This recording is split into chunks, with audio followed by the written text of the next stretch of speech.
everybody. Welcome to another episode of Global Solutions. Today, I am excited to be at the World Bank, and we're going to be covering the Global Youth Forum. And the forum really just entails bringing the youth voices to the table. And it's going to be a great day. Lots of interviews to cover, lots of young people to speak to. And everyone at this point is focusing on solutions. You know, what are the solutions to the youth challenges? What are the solutions to the issues facing young people around the world? That is what we're here to talk about today. And so I'm so excited. There are lots of speakers, lots of young people who have traveled from all around the world to be here. And so this is going to be an amazing day, amazing conversations, amazing interviews, and I am like beyond ecstatic to really hear from young people and also hear from, you know, the policymakers and other speakers who are going to be here at the forum addressing these youth issues. The World Bank is a great place to gather young voices and be the lead, you know, bring leading voices here. So I am looking forward to the interviews we'll have here, but this is going to be a great arena to have conversations about youth solutions in development. Thank you. Hi, everybody. So again, we're back here at the Global Youth Forum, and I'm going to be talking with Tayo Roxon. So Tayo, can you tell me a bit about your organization? Sure. So I run a media corporation called UID Media, and we focus on helping millennials connect across cultures and also understanding what it takes to be a global leader in today's world. In addition to that, I also am the lead editor for a career discovery platform for millennials called Branded You, and we help connect millennials to careers that they're passionate about. Okay. And so what is one major youth issue that bothers you the most, or youth challenge, and what's a solution that you're proposing to that? I mean, you know, being from Nigeria, you know, I've always been annoyed and also always compelled to do something about the fact that we have such a large youth population, but a lot of them don't get access to a lot of information. So a big focus for me is education and providing free education to people that otherwise wouldn't have that opportunity. So whether it's creating free resources that we can disseminate all over the schools, or whether it's going to areas that have, you know, high poverty areas and just exposing them to what the world is like and the potentials that they have, when they grow up. Okay, so education, free education to those in rural areas per se, and okay. Education, and as well as gender equality. I think gender equality is something that still hasn't been tackled enough. And you know, whether it's with the women in Congo, whether it's what's happening in with Boko Haram and the ladies that haven't been able to get back home, that's still an issue that I really want to raise awareness for, bring back our girls. Hashtag bring back our girls. But I think gender equality and education, for me, I think they go hand in hand, because if you're educated, you understand that everyone is equal and everyone should have equal rights, and I want to champion those. Issa, how do you pronounce your last name? Kalambiri. Kalambiri. And Issa is from? Burkina Faso. Burkina Faso. So, comment ça va? Ça va très bien. That's a little French, I know. So tell me about your experience so far, being at the World Bank Global Youth Forum. What has today been like for you? Oh, it was amazing, because I have a very fun, if I can say that. This is an opportunity for me to meet the youth around the world, explain their project, and change contact each other. It was something amazing. I hear a lot of young people that I speak with talking about networking. How is networking so important? Why do you think it's so important for you right now? Well, networking is key. As far as a young person, when you come in this world, in this business world, if you don't have a network, if you don't have an idea, you don't have a platform to put your idea out, you're not going to go anywhere. Network is key. Without network, you're not going to get coaching, you're not going to get mentorship, you're not going to get funding, So network is crucial for you to actually be prosperous in this game. Hello, Claudia. How are you? Hi, Adedayo. Thank you so much for having me. So my name is Claudia Curvler, and I work at the Food and Agricultural Organization of the United Nations. So what we at the Food and Agricultural Organization are doing is we're standing in to eradicate extreme hunger, extreme poverty, and we're moving economic and social progress forward. What I do in particular, I focus on how millennials can use their difference to implement within their own communities. So I mainly focus on young farmers within agricultural and development nations on how they're going to be able to do better and sustainable farming. And I'm really excited to be here at the Global Youth Forum because it is about how youth and entrepreneurs in developing nations are able to foster and implement the change they want to see within their communities. Thank you so much for that, intro, Claudia. So a bit about the UN FAO and how are they connected with the World Bank in terms of the mission and the purpose of fighting poverty and encouraging young people, pushing the youth agenda forward? So actually both the World Bank Group and the Food and Agriculture Organizations of the United Nations are both international organizations that tackle to eradicate extreme poverty. Right now on this planet we have 800 million people who live under less than $1.25 a day. And many of those people are still lacking basic needs to access like food and right nutrition, to clean water and sanitation. So both the United Nations as well as the World Bank Group is working tirelessly to make simply the world a better place by introducing sustainable development goals. So what are sustainable development Please goals? tell us, like this is the very right person to actually talk about the sustainable development goals because your work is central to the sustainable development goals and everything we've been talking about so far is around the sustainable development goals. So yes, please. So the Sustainable Development Goals are 17 goals that were implemented after the Millennial Development Goals in 2015 ran out. They have a duration until 2030, and what the Sustainable Development Goals offer is a vision of a more fair, of a prosperous and peaceful world we live in where basically no one is left behind. And in particular, the Food and Agricultural Organization in charges with Sustainable Development Goal number 1, ending extreme poverty. As I've mentioned before, 800 million people live under the poverty line of $1.25 a day, and it also is in charge with tackling a zero challenge hunger. So it is my strong belief that we as a united youth are able to be the zero hunger generation. And it merely is not a challenge, but it is an opportunity to drive that progress forward. Definitely, and I guess my final question to you is, how are the young people implementing these goals? We've heard it's too ambitious for these goals to be accomplished by 2030. Young people are the drivers of these sustainable development goals, So how do you think young people play a critical role in implementing the goals and in really being the 2030 change makers? So what I can say and what I've seen in my work is that youth, both in developed and underdeveloped nations, have a certain spirit and a sense of fulfillment of the Sustainable Development Goals because they have something that maybe other generations were lacking, and that's a drive to change the world and to make the world a better place. So I have seen a lot of projects that young entrepreneurs are implementing both on a local, on a municipal, and on an international development arena. So I do know that despite having this spark and this energy, what they have is the right knowledge and the right education to know how to implement the Sustainable Development Goals. So thank you so much, Claudia. One final word to young people, and how can young people also connect with your department within the UN? How can they connect, or if they're interested in learning more about your work and so on? So young people are actually able, through channels like social media, Twitter, Instagram. I believe Snapchat is not part of the FAO's agenda yet, but you are able to engage through all these channels. And we do have our headquarters based in Rome, which does not mean that we're very Europe-centric, but it does mean that we reach out on a global level. So I strongly believe that you're the game changers and the agents to come, and I'm looking forward to see the Sustainable Development Goals being implemented. I am with Nicole here. She was a moderator at one of the panels. Can you tell us a bit about the panel you moderated? Absolutely. Thanks for having me.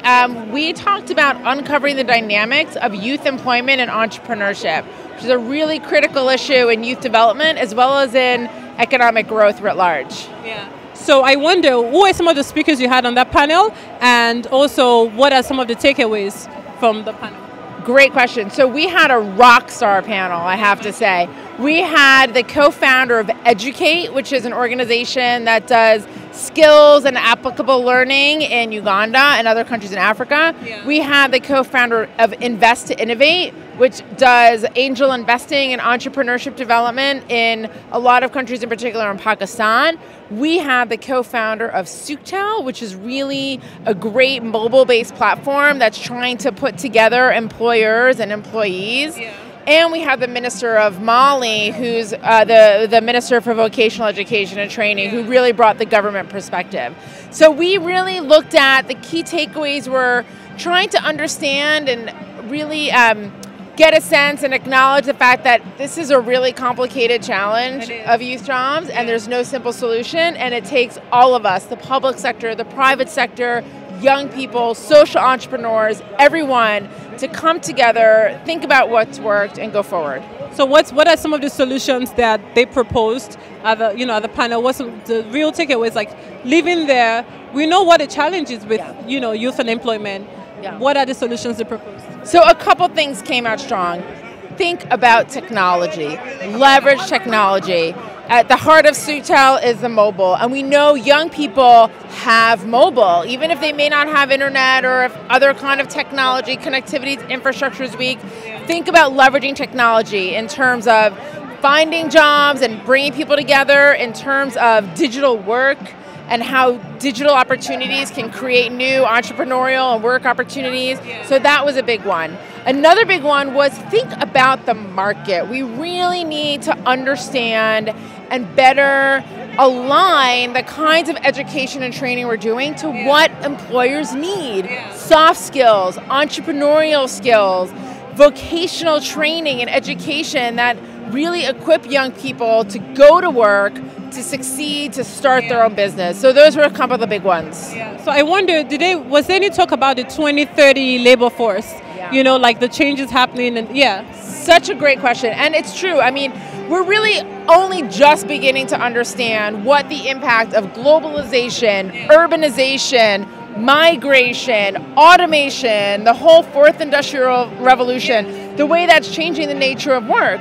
Not only the kinds of work people are doing, but how young people are working and the kinds of skills they need. So we're starting to unpack it. We are learning, for example, that young people that are moving from rural areas to the cities need to have a better sense of language skills, or young people that are moving abroad, they need language skills. They need skills in customer service because they may be working in the hospitality or the restaurant industry. So we're really starting to understand what all these big mega trends mean for the nature of work, work sharing, all of these different kinds of shared services for entrepreneurs and incubators and financial services, and just trying to understand and unpack the range of things and support systems that young people need. It's not only about skills, it's the broader support system. Wow, it seems like there's a lot of work that needs to be done. The conversation doesn't end here. Absolutely not. What do you think is the future from here?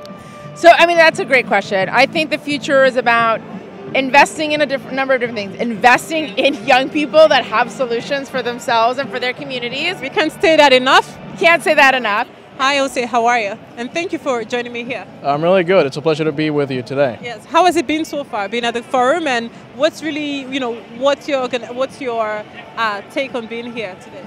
So this is a great event. Yeah. I'm from the Young America's Business Trust. We have been working with the World Bank to do a consultation process prior to the forum in order to get the voice of youth elevated from different parts of the world that couldn't make it to Washington, D.C. today. In that sense, the event has been a total success. We have been able to incorporate the voice of youth from all over the world, people that are not able to be with us today, and present their opinions, their inputs to all the panels, all the sessions, all the people that are here today. So it has been a really good event, and I'm really honored to be here.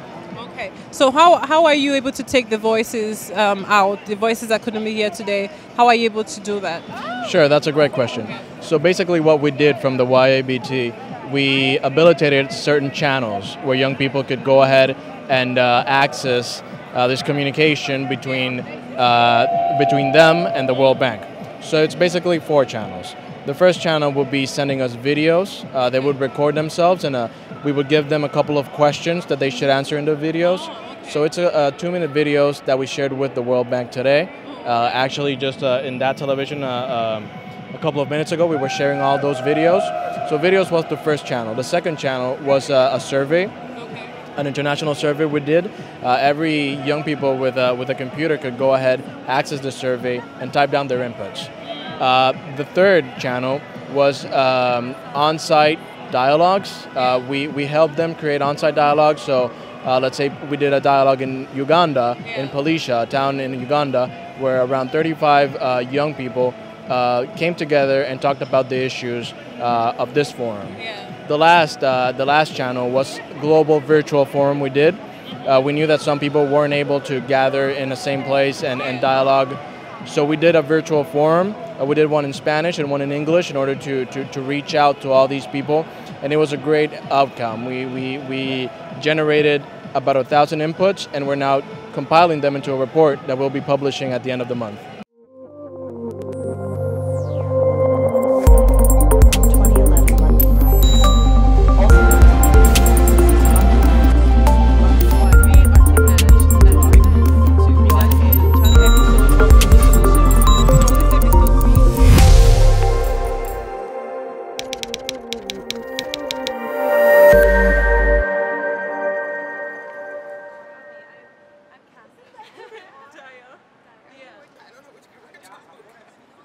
So what is one challenge that you've been facing with the work you're trying to do? And also, so far, like, how is there any like success stories from the work you've been doing that has really made an impact? But I'm asking about success story because I think it's so important that we know what's working and what's not working. One of the major challenge for youth work is, investment on youth. So government is not investing a lot.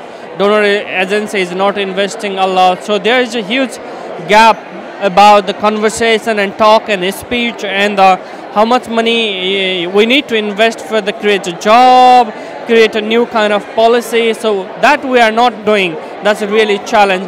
One of the success back in the country is I'm also involved with the government to build the National Youth Policy and Youth Vision 2025. We secure women, 50% women participation in the youth council. That's one of our achievements. So this is really good achievement. So that we are not talking only about the youth. Same time we're talking about the young women issues also. So this is time to collaborate, engage all marginalized women, young people to build a nation, every nation. I am with Nkechi, and she's going to tell us a bit about herself and what organization she's with. Hi everyone, I'm a junior at George Washington University, and I'm currently here on behalf of ISIC DC.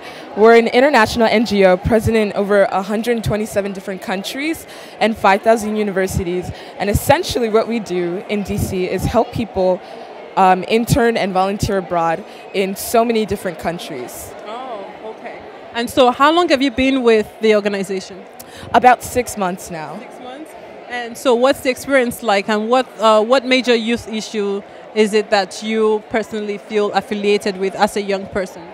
So ISIC actually partners with the UN on their Sustainable Development Goals. So we have internships and volunteerships abroad directly related to the Sustainable Development Goals. My personal interest is in the 6 for 10, the number 10, reducing inequalities, and also clean water and sanitation, which is why I'm particularly interested in studying abroad in India, which I'll be doing in the fall. So I'm really excited about that as well. So you're going to be studying abroad in India. All right, okay, so we're going to do this. Let's get a brief background on you, because you are Nigerian as well. I am Nigerian. And she pronounced her name as Nkechi. Okay, I will say it correctly now because So I'm Nigerian as well, so I'm going to help you with your pronunciations. Nkechi. Nkechi. I That's if I got it right. My mom says it, but I also have an American accent because I grew up in Baltimore my entire life. Yeah. So it's been interesting. Have you been to Nigeria? The last time I went, I was 12. I'm currently 19. So it's been 7 years. I would like to go back. That might be after India. After India. Yeah. Well, it's been so nice having you. And what is because the issues that youth are facing globally is something that is worth, I mean, for a firm like this, it's worth championing. What are some solutions that you think could help the youth today? We actually just discussed this. I think it's really imperative to have a balance between mentorship and social innovation. I think young people, and especially my generation, we have a lot of ideas, but it's also very difficult to carry that without having experience. So there has to be, I heard this word, intergenerational alliance, where people can, from different generations, can learn from each other, and it's fluid learning. It's not just an older person talking down to someone, or a younger person just like speaking out of their lack of experience. So I think that the balance between intergenerational alliance is really paramount. Yeah. So the older generations can learn from the younger generation and vice versa. Awesome. I am with Michael, and Michael is going to give us a bit background on himself and just why he's here at the World Bank Global Youth Forum. So we'll love to hear from you, Michael. Hi, everybody. I'm Michael Bompo, and I'm currently a PhD student at the University of London. And I also started a grassroots organization back in Ghana called Young People We Care. And mainly what we have been focusing on as an organization has been the issue of the Millennium Development Goals and how we get young people involved in the process. But along the way, my interest has diverted into youth migration and how we can, create platforms and opportunities for young people to tell their migration experiences. But then also moving away from the whole debate about the vulnerability of young people in the migration process, how we can see them as agents of change, particularly for young people who are in the diaspora, and how they can contribute their skills or resources, their networks and their ideas back to their countries of origin. I think that also doesn't undermine the contributions that they offer to developed countries, their countries of destination. Okay. So you have a platform that tries to talk to young people about migration. Yeah. So, one of the things that we started as an organization, and that kind of stems from my initial interest in the area of migration with a field research that I did in one local community in Brekum in Ghana. And it was very much an eye-opener to me, as a matter of fact, someone growing up in a developing country where brain drain is one of the big topics for most governments, who think that, when people move, it kind of, drains the capacity of the country. So whilst I was, meeting people and interviewing them, one of the fascinating things I learned had to do with the fact that even when people migrate undocumented, having to go through the Sahara Desert, they come back with some skills and resources, maybe financial resources, and they are able to open up their small-scale enterprise. Some of these things which governments cannot, provide for them, even if, they stay behind. So there is that kind of motivation and the driver to, acquire some new skills, especially when you are not in the big cities, to have some of these. Wow, it's been such an awesome day at the World Bank, talking to young attendees, talking to some of the speakers who were here. We've learned so much, from finding solutions for young people in education, networking for them. Part of the reasons a lot of the young people said they were here is to network and really promote themselves in terms of the work they are doing to make a social impact in the community or in the countries where they're from. So this has been an amazing day to really talk to people. We know what the issues are. We are championing for young people to be, because we are the solutions, to be the solutions. And so I am beyond words right now. Today has been a great day, really delving into the matters. And I hope from here that we can all have a takeaway to looking into youth solutions. We know what the problems are. Unemployment, the issue of climate change, the issue of forced displacement and migration and so on. Now we are championing young people that we are the solution and we need partners. I think the one takeaway from here is that from all of these issues being discussed, we need people to partner with us, we need people to invest in us, we need people to see us as truly the solution and no longer the problem. So I hope that can be a great takeaway.